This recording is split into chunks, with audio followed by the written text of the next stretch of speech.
Dan shalom, Bapak Ibu Saudara yang dikasih oleh Tuhan Yesus. Sekali lagi shalom. Saya mau melihat lambayan-lambayan tangan yang antusias masuk dalam hadirat Tuhan. Saudara, kita boleh beri tepuk tangan untuk Tuhan Yesus. Kita boleh sama-sama bangkit berdiri, kita boleh sapa kanan kiri kita. Kita ucapkan shalom. Shalom. Kita beri senyuman sapaan yang paling meriah, saudara. Kita percaya kita semua dipenuhi dengan Roh Kudus, dengan kuasa Tuhan. Kita menerima setiap kesembuhan dari Tuhan, sukacita dari Tuhan, berkat yang baru dari Tuhan, amin. Kita boleh ada sampai hari ini, semua karena kasih Tuhan, semua karena kebaikan Tuhan. Dan kita boleh ada sampai hari ini, semua karena kebaikan Tuhan. Kita boleh beri tepuk tangan sekali lagi untuk kebaikan Tuhan Yesus. Mari kita bersatu di dalam doa. Terima kasih Tuhan, Engkau sungguh baik, Engkau sangat baik bagi setiap kami Tuhan. Izinkan kami masuk dalam hadirat Tuhan lebih lagi. Ampuni setiap kesalahan dan dosa kami Tuhan, agar tidak membatasi kami untuk menyembah Tuhan pada hari ini.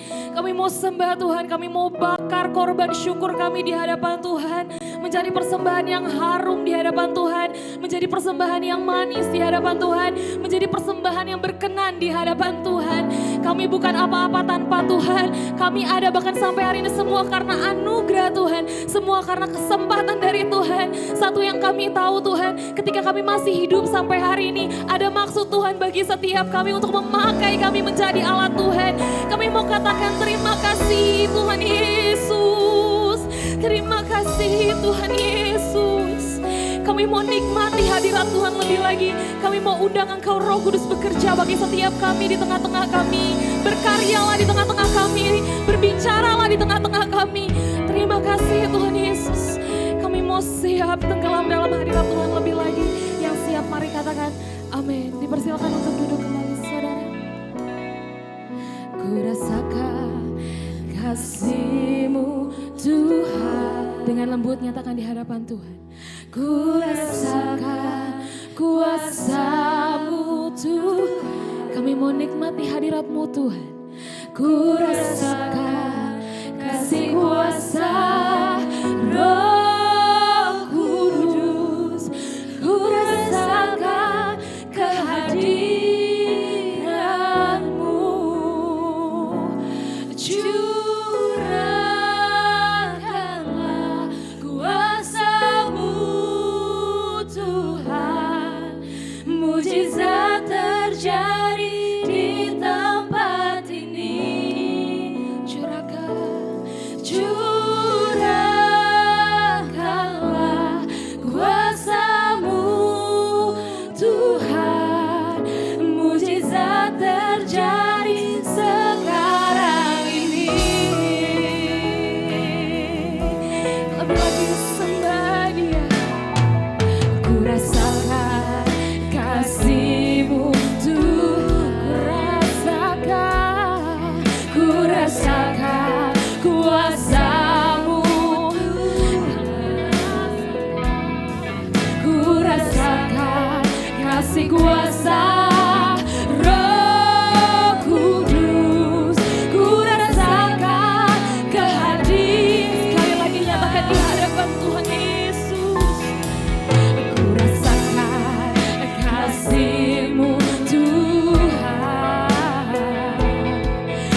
bermazmur bagi Tuhan.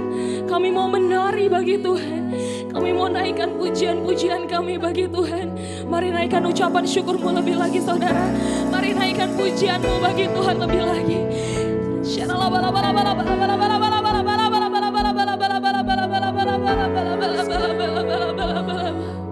Ya Tuhan Yesus, Engkau disenangkan dalam pujian.